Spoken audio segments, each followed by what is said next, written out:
From around the Beltway to around the world, this is the Daily Drum on 96.3 WHUR. Plus, now every Wednesday on WHUT TV, bringing you the information you need that matters most. Better together. Here's Harold Fisher. Good evening. This is the Daily Drum for Wednesday, November 29th. Here's what's happening. The D.C. Police Carjacking Task Force and the FBI are investigating the armed carjacking of a federal agent. The incident happening around 3:45 this afternoon near 12th and Constitution Avenue Northeast. The agent says 2 suspects took the car, but it was recovered less than 30 minutes later, less than a mile away in the 1000 block of 15th Street Southeast. The agent was not hurt. More than 80 people signed up to speak today at a D.C. Council committee hearing over the mayor's new crime bill. That hearing before the Judiciary and Public Safety Committee is still underway. The Act Now bill aims to combat the city's big uptick in murders, carjackings, and retail theft.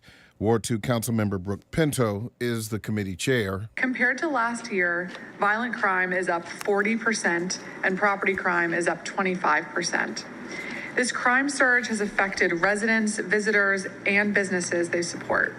Many are fearful and their day-to-day lives have changed in a myriad of ways as a result. What is clear is that we have to act to stem the tide of this violence, and time is of the essence. Critics of the bill say it gives police too much power and may otherwise be ineffective. Well, happening right now, the Montgomery County Council is hosting a youth town hall. This issue is part of the council's attempt to find solutions to a rise in youth crime in the county. And it has happened yet again. Another French bulldog dog napping. This one in Fairfax County on Monday. The owner says a burglar broke into her home and took the dog yesterday. A D.C. woman was reunited with her French bulldog after it was stolen from her after a walk. And disturbing information coming from the CDC tonight. Suicide deaths are at a record high. More people died by suicide in 2022 than any other year on record since at least 1941. Nearly 50,000 people took their own lives. The newest data shows improvement in rates among children and teens. Rates for all other age groups went up. Well, here's a look at the weather. Expect another cold, clear night, but not as cold as last night. Lows near 30. Now, tomorrow, a bit of a warm-up comes our way with clear skies and highs in the mid-50s. Coming up, Reporters Roundtable, the Act Now anti-crime bill under scrutiny before the D.C. Council. Hospital visits on the rise, and some of the other top stories of the week. Lines are open. Give us a call, 202-319-7810, 202-319-7810. Insight is next on WHUR and WHUT-TV. On the go and on demand, WHUR and WHUT are with you. Download the WHUR app today to get full access to shows, playlists, and our latest contest. To access WHUT on demand, download the PBS app and make Howard University Television your station. Catch up on our WHUT original productions anytime, anyplace on YouTube at WHUT TV. WHUR and WHUT, better together. DC, Maryland, and Virginia, you might have noticed something a little different on Monday nights at 8 p.m. I'm Angie Ange, our Director of Content here at WHUT. And Monday nights at 8 p.m., we like to call it Must See DMV. All your favorite shows from all your favorite creators focus solely on what makes DC, Maryland, and Virginia so special. So set your clock and we'll catch you at 8 p.m. right here on WHUT, Howard University Television, telling your stories on your station.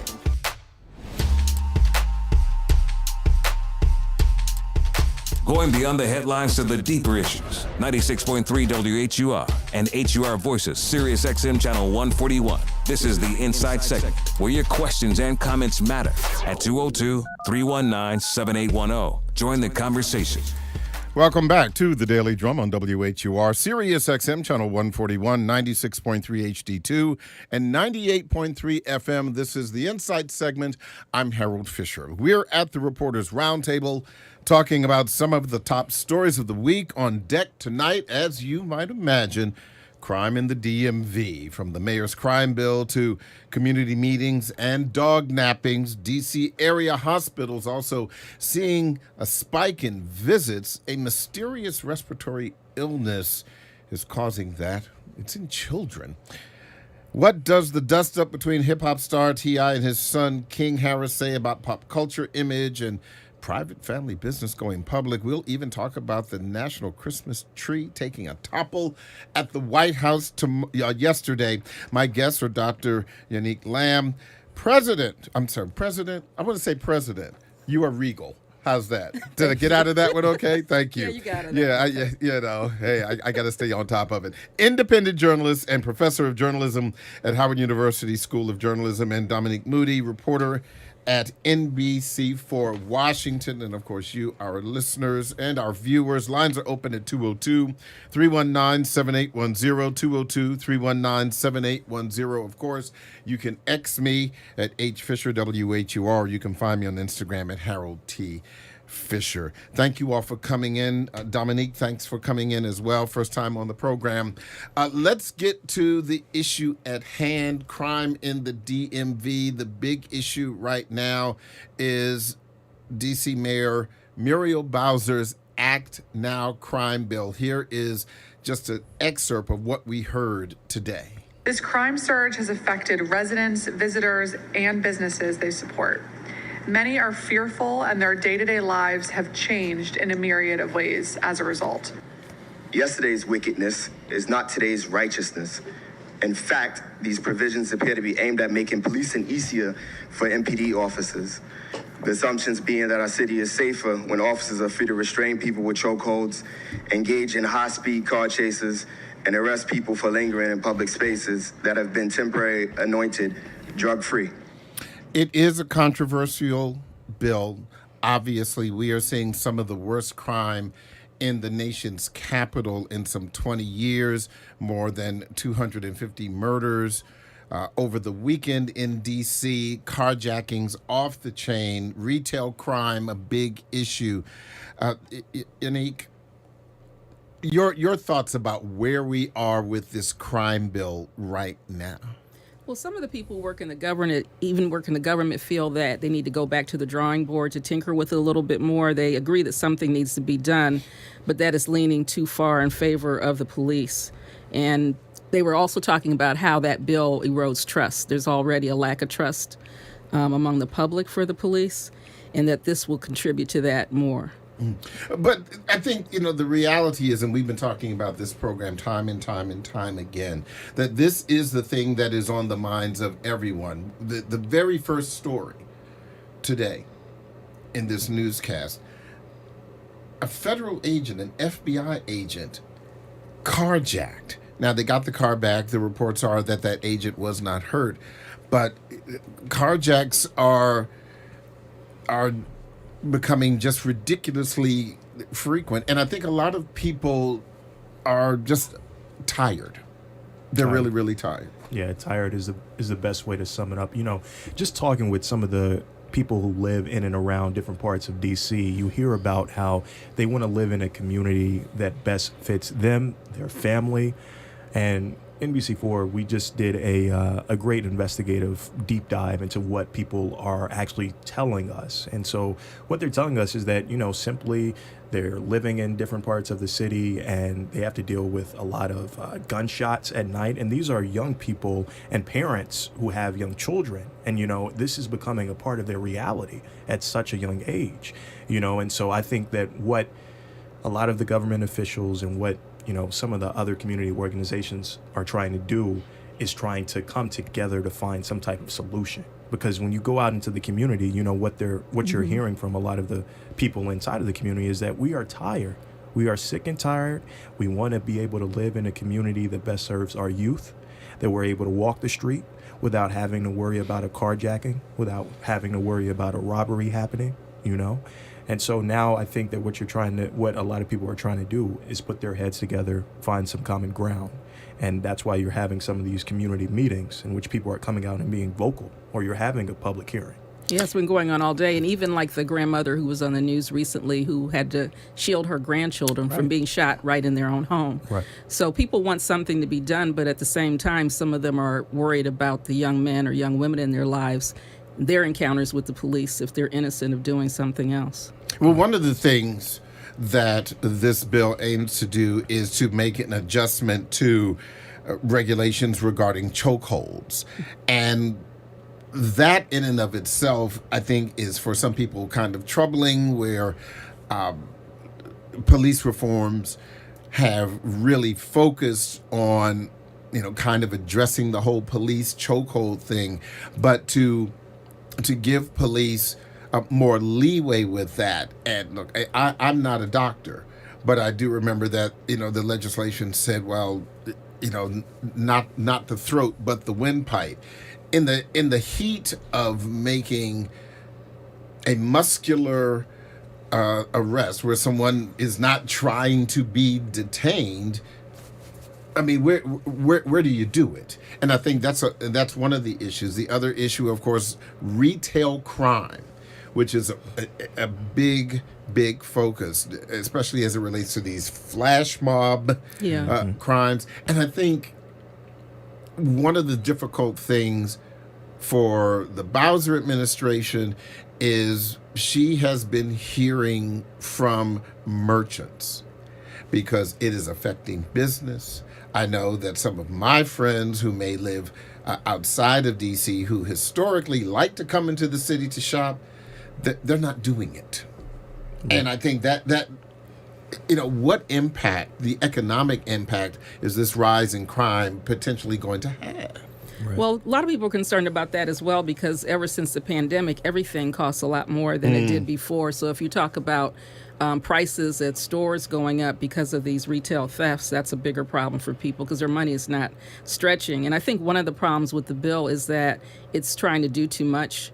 So I think people feel that something needs to be done, but if you're mixing it with chokeholds and whether you have access to, cameras in terms of writing your reports, that's kind of, people want to know about their own safety at the same time. So it looks like you're giving leeway to the police at the same time while you're trying to crack down on crime and protect people. Right. And I think that, to Dr. Lamp's point, in addition to the retail theft, it also says that addressing wearing a mask while committing a crime. Right.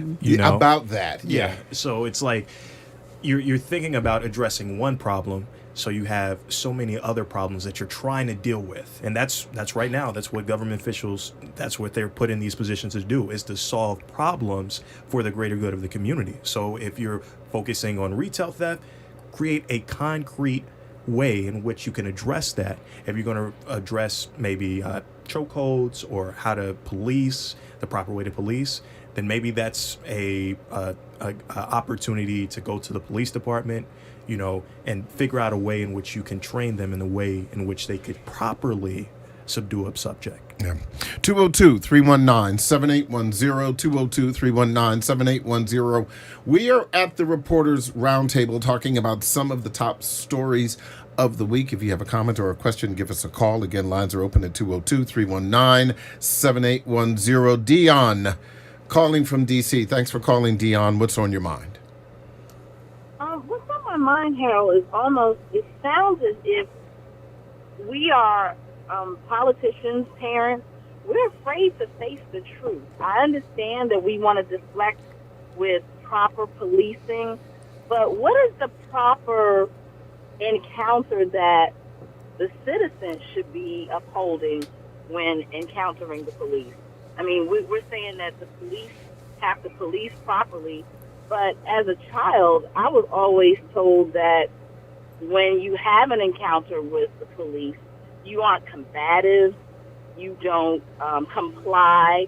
So we have these kids and these teenagers with this automatic anger for the police when police actually haven't done anything to them, but based upon what somebody else did or what someone else encountered, it's like everybody has, and at this particular time I'm talking about the youth, everyone has like an instant aggression towards the police, and we have to address that also, because proper policing is the laws that have been in place that it seems like a lot of youth don't want to adhere to.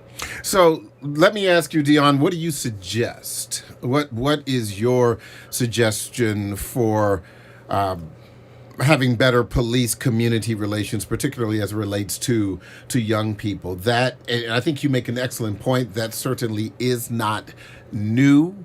The animosity between particularly communities of color and the police, that has been a long-standing issue. And long are the days, now I'm telling my age, when we had officer friendly and the like. But what do you think? How can that be changed? I'm not 100% sure of how it can be changed, but I think the solution has to be almost like a child. If they kick and scream, you can't give in every time they kick and scream. They have to have consequences. And, every police officer doesn't put everybody in a chokehold.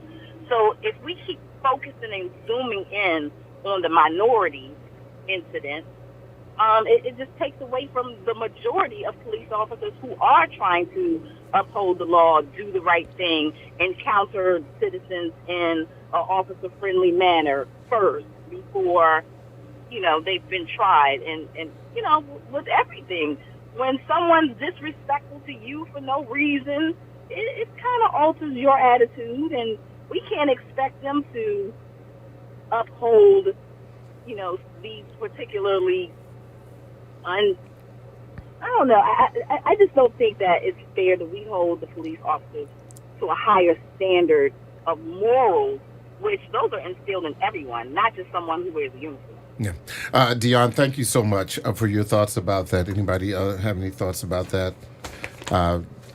It's a complicated thing when you're talking about the police. It's one thing to be pulled over for a ticket when you're speeding, and for those of us who have children, you have to have, we've been talking about the talk and the like, but it still remains a very complicated issue. And to that point, as an aside, police unions, not just in D.C., but all over, have often said that some of the reforms that have been put in place after the murder of George Floyd, now they're saying, well, I told you so. This is one of the things that this kind of rise in crime, because they may say, yeah, there's been a little pullback.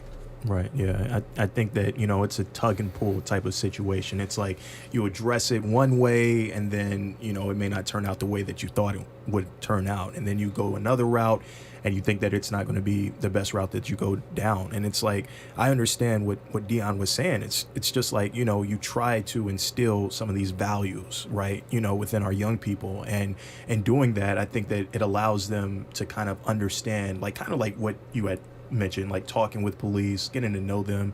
Like, I remember, I think I had the DARE program when I was growing up, so I got to know, the police officers. And apparently it worked. Yeah, I mean, absolutely. Hey, trust You're sitting at this table. You're still here. Right, trust and believe, And so, like she said, it could really come down to just having a conversation with a police officer, right? Because we know that there are officers who I've met, just in my career, who continue to kind of stride and do their best for the community, right? Because when you go to some of these meetings, what you're hearing from the people in the crowd is that, I remember when I had Officer Smith, and Officer Smith would come by, he would know my grandma, he would know my uncle, he would know me, and we're like, hey, Officer Smith, and so you establish that relationship, it can do wonders for the community. That community. But how do we get so far away from that? Yeah, that's a good question. Yeah, that's a good question. Well, I would argue that, again, there has been a great deal of animosity, and some of it deserved. We can, and this isn't about D.C. I mean, we can, talk about, Ferguson. We can talk about, George Floyd, and the names just go on and on and on. And some of these high-profile things have obviously influenced how people of color view the police, and certainly, and even before that, like I said, my dad had to talk with me. And my father was a military police officer in the United States Army. So there needs to be some solution, and certainly something. This is something that continues to need work. Speaking of work, let's go back to the phone lines: 202-319-7810, 202-319-7810. Simmons, or is it Simons, calling from D.C.? Simons, calling from D.C.? Give me a call back if you can. Let me go to Ali, calling from Maryland. Ali, thanks for calling. What's on your mind? Good afternoon or good evening. Good evening. Go right ahead. Peace be unto you. Thank you. Yes, my name is Muhammad Ali. I'm a Muslim American Party mental health therapist. I've been on different programs over the years, including Dr. Calvin Rolock's program, WYCB Radio and Sound Off. And I'm concerned about all the inequities that's taking place as far as housing, so racism has to be dealt with. Critical race theory. Many people want to put it aside and toss it aside. They don't want to discuss it, but it has to be dealt with. So people from various parts of the community have to come together to address that. I mean, nationwide, worldwide, with all the craziness and insanity that's taking place in the world, racism is at the top for me. Okay, but we're talking about crime. Certainly, racism isn't a very, very important thing, but we're specifically talking about crime elements in the community, and I certainly appreciate your passion and your concern. And when we do have those issues specifically regarding racism, I invite you to give us a call back. Let me go to Virginia. Virginia calling from D.C. Thanks for calling, Virginia. What's on your mind? Hi, I would suggest one thing about the youth that are committing these crimes. Most of these kids can't read, and they're frustrated. They don't go to school because they don't want to be the one outstanding in the class who can't read or is behind on the rest of the class. And if they are picked up for these crimes, don't just turn them back over to the same environment. Maybe set up a Saturday academy or something so that they can at least learn basic skills like how to count their money and how to read. I think that might help as far as them having encounters with the police. They're not getting it in the classroom because they feel, they're ashamed that they can't read. I would love to see some emphasis placed on in that area before, as a means of keeping them out of the street. Virginia, and they might just learn something. I mean, if they might run across them. Once they learn to read, they might get hooked on reading, and I think you do make an interesting point about education, Yanick. That's your wheelhouse. Education is very important, and a lot of people are very frustrated if they don't have the level of education that they desire or that the people around them have. There's so many different things that need to be addressed, from family interactions to education to access to opportunities and jobs and recreation, and that's one reason why there's a lot going after this bill as well, too, because people are concerned, but there's so many, there's the specter of some of the things that have happened historically with the police, so that gets in the way of all of this, too. And suffice it to say, obviously we've had the lion's share of this conversation already has been about the anti-crime bill.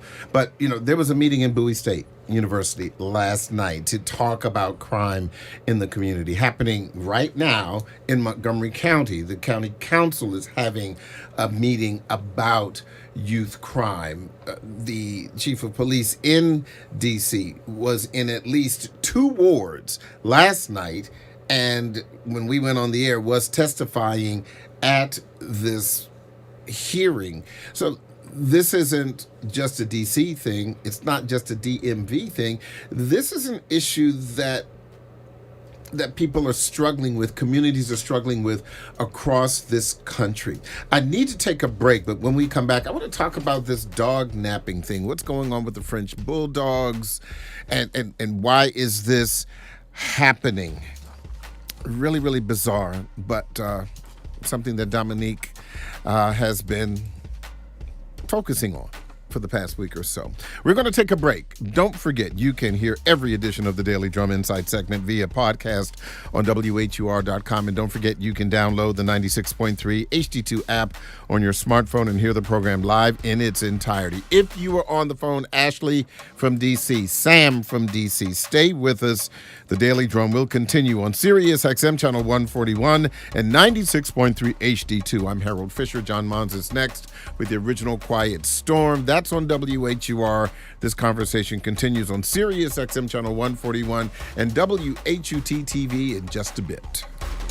On the go and on demand, WHUR and WHUT are with you. Download the WHUR app today to get full access to shows, playlists, and our latest contest. To access WHUT on demand, download the PBS app and make Howard University Television your station. Catch up on our WHUT original productions anytime, anyplace on YouTube at WHUT TV. WHUR and WHUT, better together. DC, Maryland, and Virginia, you might have noticed something a little different on Monday nights at 8 p.m. I'm Angie Ange, our Director of Content here at WHUT. And Monday nights at 8 p.m., we like to call it Must See DMV. All your favorite shows from all your favorite creators, focused solely on what makes DC, Maryland, and Virginia so special. So set your clock, and we'll catch you at 8 p.m. right here on WHUT, Howard University Television, telling your stories on your station.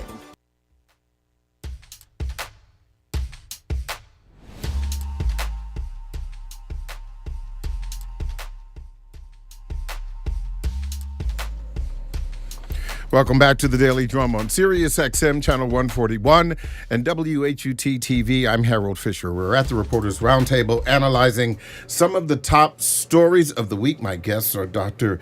Yanick Lamp, independent journalist and professor of journalism at Howard University School of Journalism, and Dominique Moody, reporter at NBC Washington. Lines are still open at 202-319-7810, 202-319-7810. Okay, Dominique, what is going on with the dog napping? You today did the story about yet another French bulldog dog napping in Virginia. Right. And so what we're seeing, at least from police, is that there's a growing trend of people who are choosing to steal French bulldogs. And if you don't know, French bulldogs are expensive, right? And so I was able to talk with a woman today who had her dog stolen. The suspect apparently went inside of her home and tried to steal all three of her French bulldogs. She had three, got away with one.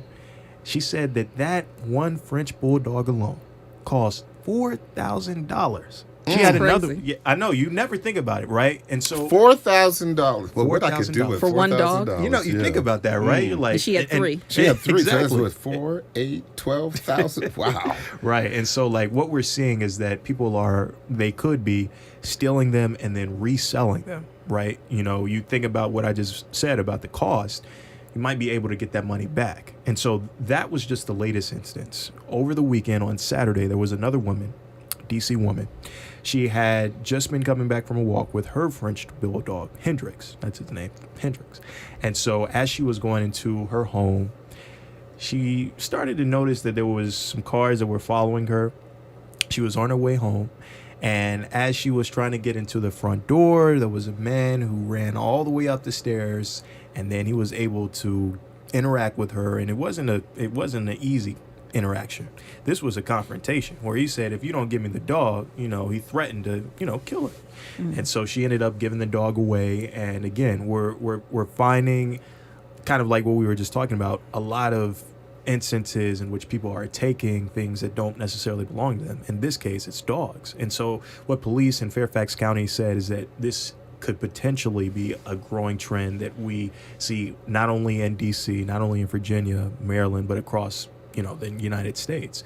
And so according to the American Kennel organization, they said that French bulldogs right now, since September 2022, have been the number one targeted pet in the U.S. Why are they so expensive? I think the reason why they're so expensive is that when it comes to breeding them, it's a process, right? And so, like, for a lot of the French bulldogs, sometimes the mother or just the French Bulldog as itself. It has a large head. And so the process in order to make a French Bulldog, there's a lot of surgery involved. And then on top of that, they go through a C-section. So it could be a costly surgery. C-sections for dogs? For dogs, right? And so that's what we are finding happening. And that's the reason why they're so expensive. And so we're seeing this trend continue to go over and over again. And then on some good news, Hendrix yesterday, he was reunited with his owner, so that's a little bit of good news. And there was also a woman today in Prince George's County. It wasn't a French Bulldog, but she had her Shih Tzu. Right. Is it Shih Tzu? Yep. Chinese. How am I doing? She was reunited with her dog. I believe the dog was 16 years old. That's old for a dog, because her car was, here we go again, carjacked, and the dog was in the car. She got the dog back. Don't know what happened with the car, but again, this is completely about this overall issue of crime in the DMV. But I just find the whole dog thing is, I'm not a pet owner. I just find all of that fascinating, particularly, as Dominique just said, if you have a dog and there is obviously a market for the resale of, can I say it, hot dogs.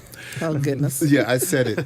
then you buy a stolen dog, it's very likely that your dog could be stolen from you.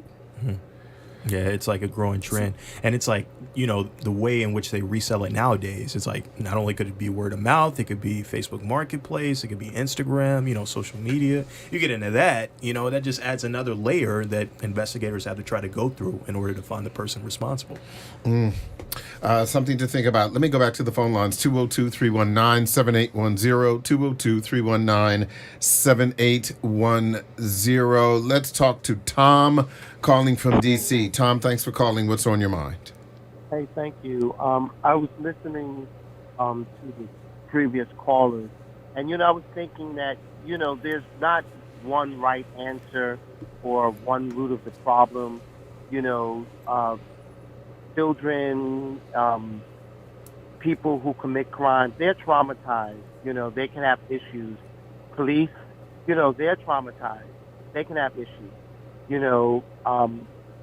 But one of the things I was thinking of, I may not be able to articulate it as well as I've read it or heard lecturers, but when it comes to African American, particularly African American men, there's like an innate trauma that is already in us. We lock our hands to the steering wheel whenever we see a police. We cringe. There's a distrust when we're dealing a lot of times with white people, or our superiors that, growing up, people who I thought were smarter than me. It wasn't until I went to Howard University I realized that there were thousands and thousands, millions of African Americans who were smart and achieved great things. Yeah. But, there's just an innate distrust from what we see, from what we've experienced, from what our ancestors experienced. So I just wanted to share that. They all had great points, as far as, what about the police? Yeah, they're helping, they're in the front lines, they're doing what but they also do abuse. But what about the people who commit crime? I mean, and Tom, I would, and you're absolutely right. There is no one simple answer, and the problem is multi-pronged. You have great police officers who are trying to keep the community safe every day. You have people who do respect the police, but then you have these other kinds of elements who don't respect the community. They don't respect the police. They are out there committing these horrific crimes, and that's the whole point. Even with some of the the historic trauma that has been a part of the lives of African Americans in this country. That notwithstanding, we do need some solutions now that kind of incorporate all of these issues. So thank you so much for bringing these things up. I want to go to Ashley calling from D.C. Ashley, thanks for calling. What's on your mind? Hey, how are you? I just wanted to comment. I agree with Tom. This is multi-layered, and we have to attack it from different perspectives, right? But my question is, why are we not holding these young individuals accountable? You know, the mayor went on to say that one individual, she had committed the same crime like over 7 times. Where are the parents? Where are the guardians? And why aren't we holding them accountable? Secondly, when it comes to police, we have to retrain the police.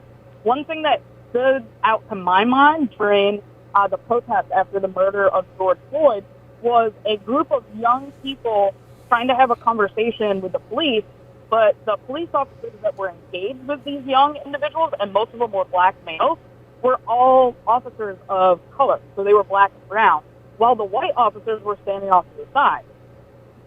You know, if you look at the statistics, it's mostly white officers that are the problem, that are doing the chokeholds, that are committing these murders against innocent people.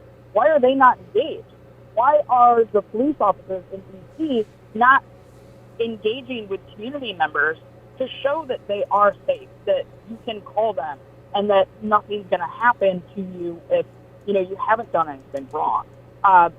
So I think there's multiple layers here, but why aren't we holding the parents and the guardians accountable? Because I would have had my ass handed to me if I would have done something wrong by my parents, by the folks, my neighbors, aunts, uncles, you name it.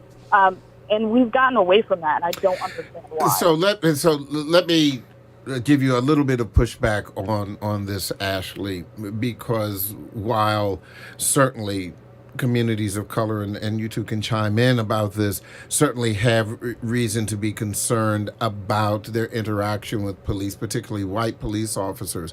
But let us be clear. For example, this issue with Tyree Nichols in Memphis, Tennessee, and his murder, all of those officers who have been accused are black. Tyree Nichols was a black man. And so certainly that taints the argument about this just being white officers. This is about police officers and communities of color. Yanick? Sometimes it comes down to being blue. Yeah. In some places. So you can't kind of cast a wide net exactly on what's happening.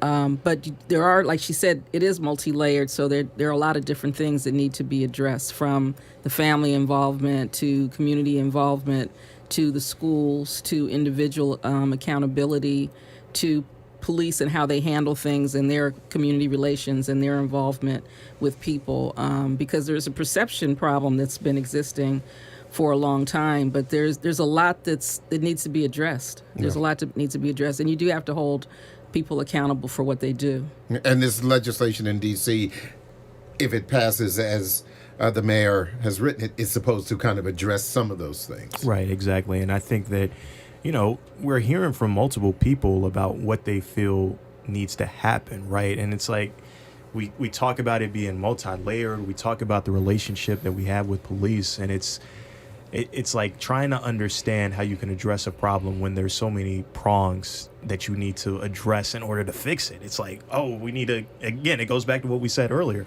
We focused on one issue, another one pops up. We go to this issue, another pops up. So it's like, the situation that we have on our hands is like, we have to have everyone involved. Everyone has to come to the table. It's just about like how to decipher who's going to do what, how police are going to get involved, how local officials are going to be able to govern the way that they need to govern.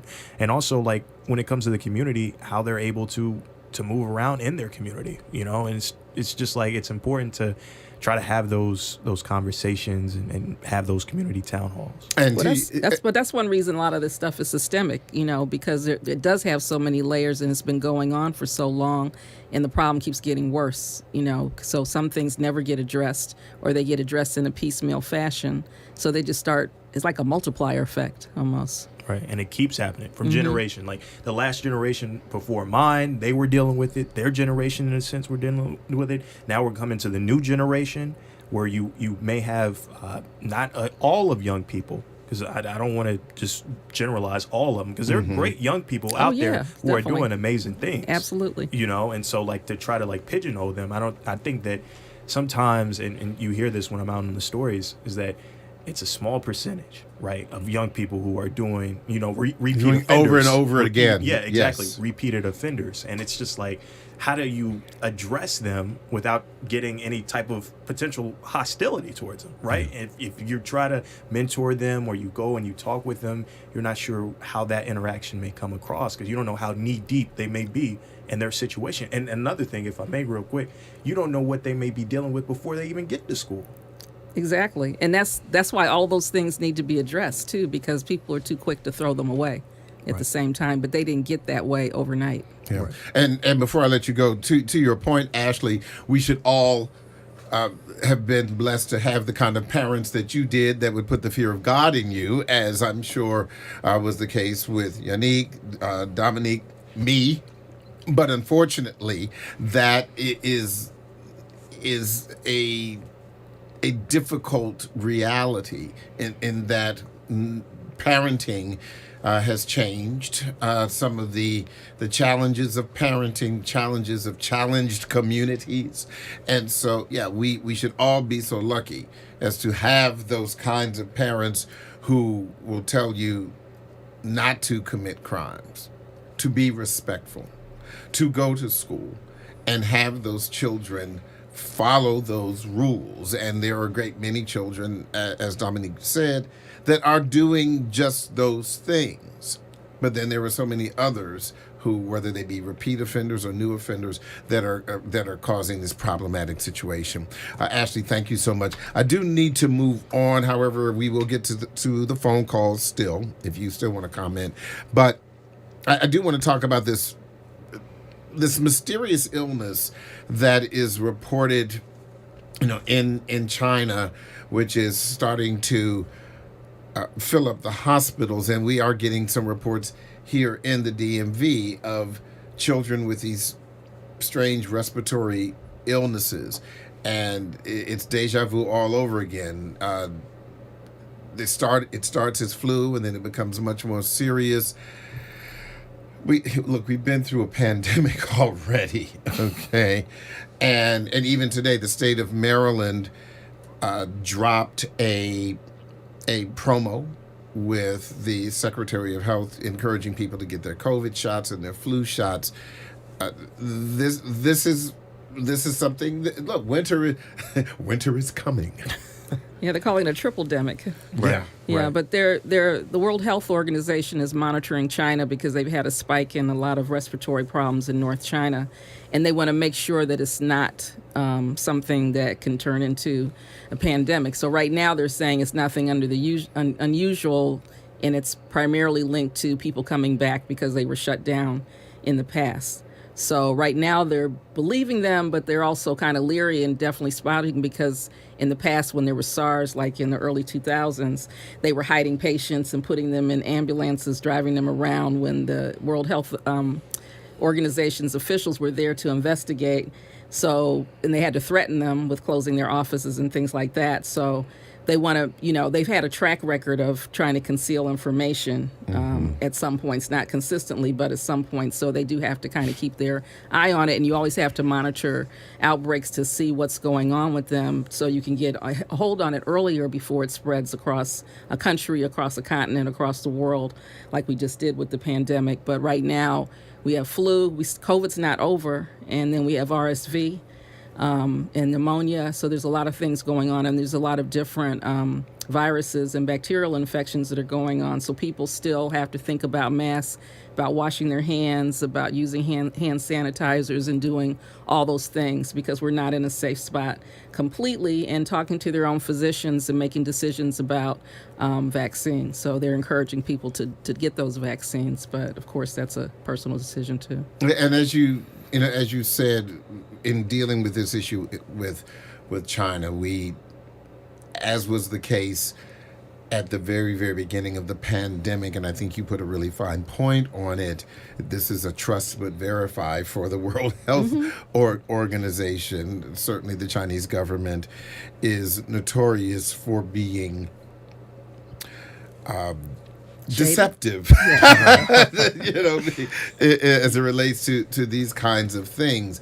But China notwithstanding, this stuff happening here, if you have a young child, you're definitely going to have to pay attention. Absolutely pay attention. And I think that it's important to talk with your pediatrician if that is what's best for you and your family. Because a lot of times when young kids or some of the youth, when they're interacting with other kids, it could be easily transferable to someone else because they're in such close proximity to one another inside the classroom. And I think that you have to make sure that you're checking your own symptoms. You have to make sure that, I mean, like Dr. Lamp said, I mean, it's a trifecta, right? You know, you got pneumonia, you have RSV, you have COVID, you have the flu. And the interesting thing about the flu is that when COVID was here at the pinnacle, at the height of the pandemic, the flu, you didn't hear about it. You know, I remember because we were protecting ourselves. Exactly, yeah, right? Being careful. Exactly. So it's like the percentage went down, but COVID went up. And so now that, you know, I would say the conditions around the pandemic have kind of lightened up and some of the guidelines have kind of lightened up. Now what you're seeing is that there's a resurgence of the flu. That's why you had a lot of DC area or Maryland and Virginia area hospitals that were getting overwhelmed by some of the patients coming in. Now, you know, hats off to a lot of the healthcare workers out there because they're churning. They keep going. They haven't let up. And so and the other thing is that they won't turn you away. And so you're running into a lot of these wait times that are high. And I think the reason for that is because you have a lot of patients who are coming in. And so the recommendation from a lot of healthcare experts is to make sure that you check your symptoms, make sure that, like Dr. Lamp had said, you're using the basic hygienes. If you're in a situation, and I'm not a medical doctor, I'm just getting this from what they tell me. Play one on TV. I was like, they tell me, and I then go to the public and tell them. But just make sure that you're having your conversations with those individuals that you trust in order to make sure that you make the best decision for you and your family. And another reason sometimes the numbers go up too is because people are so quick to go to emergency rooms rather than going to see their physician or to a clinic or something. So that raises, and that raises the wait times too because they're not designed for that. They're not designed for primary care. But some people, that's their main option also. Right. And for some others, it's just their default. Right. Layered approach. And, I remember when we first started covering the COVID-19 pandemic, and there was so much that we did not know. But one of the things that was really, really clear that people forgot, and I was just looking up at one of the numbers from the CDC. In 2019, 25,000 people died from the flu. And as long as I can remember, even as a little kid, we were always made aware that the flu was not a cold. The flu was something completely different. And reporting on this, we would always say that the people who are most susceptible to the flu are babies and seniors. They always said that, as well as some people. We weren't using the term immunocompromised, but every year, more than 10,000 people every year, people would die of the flu. But I guess we had gotten so used to it, and you have flu vaccines and everything else. And then, of course, the pandemic came up. And as you said, we just didn't hear as much about it because the same thing that people were telling us about COVID, about washing your hands constantly and all, it's the same thing. But again, this thing with children in the hospitals, certainly something that we definitely need to keep an eye on. I want to go back to the phone lines. A lot of people have some comments. Let's talk to Gregory, calling from Sacramento, California. Gregory, thanks for calling. What's on your mind? Good afternoon. Hey. Thank you for taking my call. As a DC native, I moved out here to Sacramento about 20 years ago. And I would say that as far as the crime is going on, the youth crime, it's not just the D.C. thing. Right. It's happening across the whole country. And I'm wondering if your panel could answer a question for me. Do you think that the laws need to change Because right now, the youth, the things that they're doing, the smash and grabs, the stealing, the cars and all that, they know they can get away with it because they're young. They know they're going to get away with it because they're young and they get a slap on the wrist. And then, as another caller alluded to, they go out and repeat the same crime. Yeah. Yannick, you want to? Some jurisdictions are trying to address that too, so that they don't think that they can get away with it. And some of them are doing it on their own, but some of them are also doing it because there's adults who are pushing them to do that, just as people have done that with young people to move their drugs and things like that. So some people know that they're not going to get any time or they won't get that much, so they're pushing them to do that. And then also there have been some young people who've been responding to like TikTok challenges and things like that as well. But they do need to know there's consequences.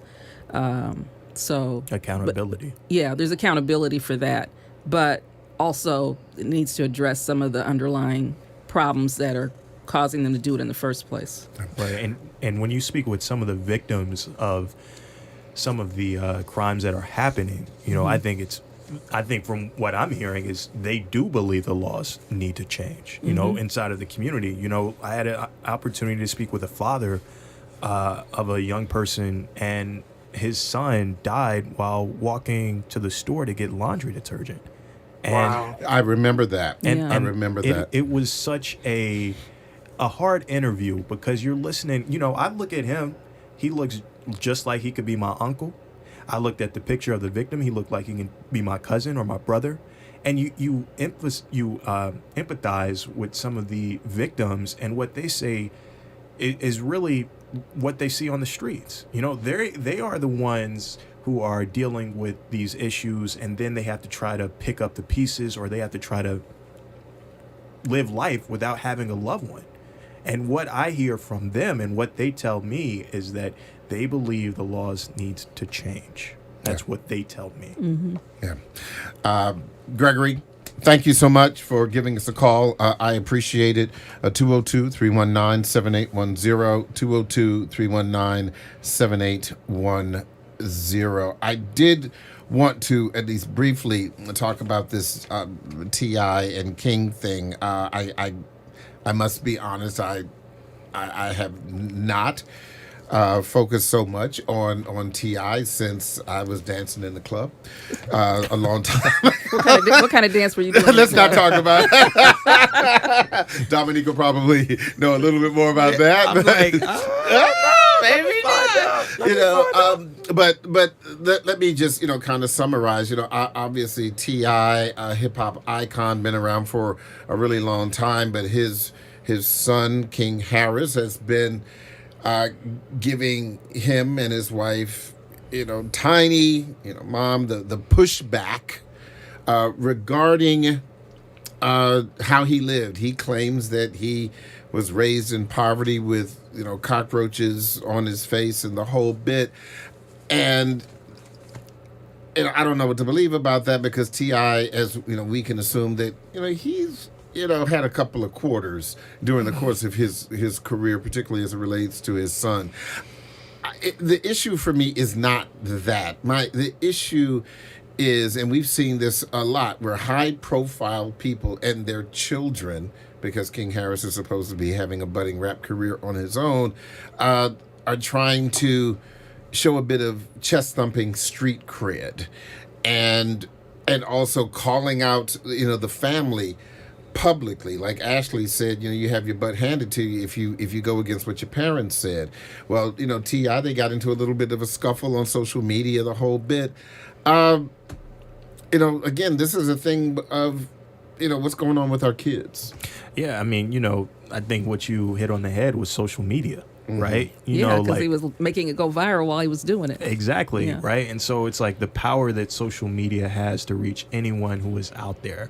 And it's like, maybe some of the conversations who aren't celebrities are typically happening, or those conversations are happening behind closed doors. And so social media is now playing an impact in, like, and I'm not really well versed in reality TV, so I don't even know too much about some of the reality TV stars. But what I can tell you is that I see a lot of talk on social media about which character is doing this or what person is doing that. And so it's like social media has a huge influence in how the public can react to certain situations where we may not be well versed about what's happening behind closed doors. Well, there's obviously something going on in the family, because you're talking kind of a about two strange parents, family dynamic. and their son. So that shouldn't have been happening in public anyway. I mean, it's just like, you know the rules of the road in your family. So if they weren't doing it out there, they wouldn't have been there to go viral unless he was doing it in their living room. But they were out in the public. I think they were at a Falcons game or something. So that should have been. And they got into a scuffle. I mean, yeah. Ooh.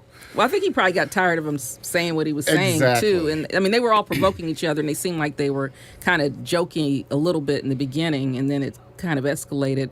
But still, everybody was loud. Everybody was in their faces, and that should be something. It should have been at home if it happened, but there's some strange dynamics among them. Yeah. And finally tonight, the National Christmas tree toppled yesterday in front of the White House. It was windy, and I was thinking, let us hope that this is not some kind of political metaphor. But over these last couple of weeks. But I didn't even think about that with the tree. Well, see, there you go. See, there's something else to talk to the students about. But it was really windy. It never nothing like this has ever happened before. Fortunately, no one was hurt, and they were able to right it. But this was a big story. Yeah. Stations were out there. We were out there. NBC4, we were out there. We were reporting. And it's just like, I mean, you think about like the traditions with the White House. And anytime there's Christmas, people are in the spirit. It's a spectacle. People like to talk about it. It's a talker. We're talking about it. No, exactly, right? There you go. It probably wasn't anchored for that type of wind. It was probably anchored for a normal winter day. Right, exactly. So. Yeah, I mean, we see during the storms, trees are uprighted, so this one was not anchored at all. There were no roots. It was just it had a cord or cable on it or something like that, but it probably was just to hold it in place, nothing to prevent it from falling and flying or something. Have to check with the Howard University School of Engineering to find out exactly how that happened. Yeah, don't ask Watch me. Watch the weather, tie it up properly. There you go. Tie your tree down. Well, yeah, the show must go on, and they are going to, have the lighting and all of that tomorrow. So let us hope that no other problem happens. Dr. Yanick Lamp, Dominique Moody, thank you both for talking to us. I really, really appreciate it, and we will continue to have these discussions, and hopefully something will get better. Thanks for having us. Sure. Absolutely. Thank you. Well, finally tonight, I don't know if the mayor's Act Now anti-crime bill is right or wrong for the city. And as we've discussed on this program time and time again, something must be done. Something has to change. Now, will this work? I don't know. But I do see a bit of a silver lining in all of this. The community meetings and hearings across the DMV are packed because people are paying attention. They are participating in trying to make their communities safer. It is a call to action, a clarion call for people like you and me to do our part and make a difference. That is the Daily Drum for this Wednesday, November 29th. I'm Harold Fisher. Good night.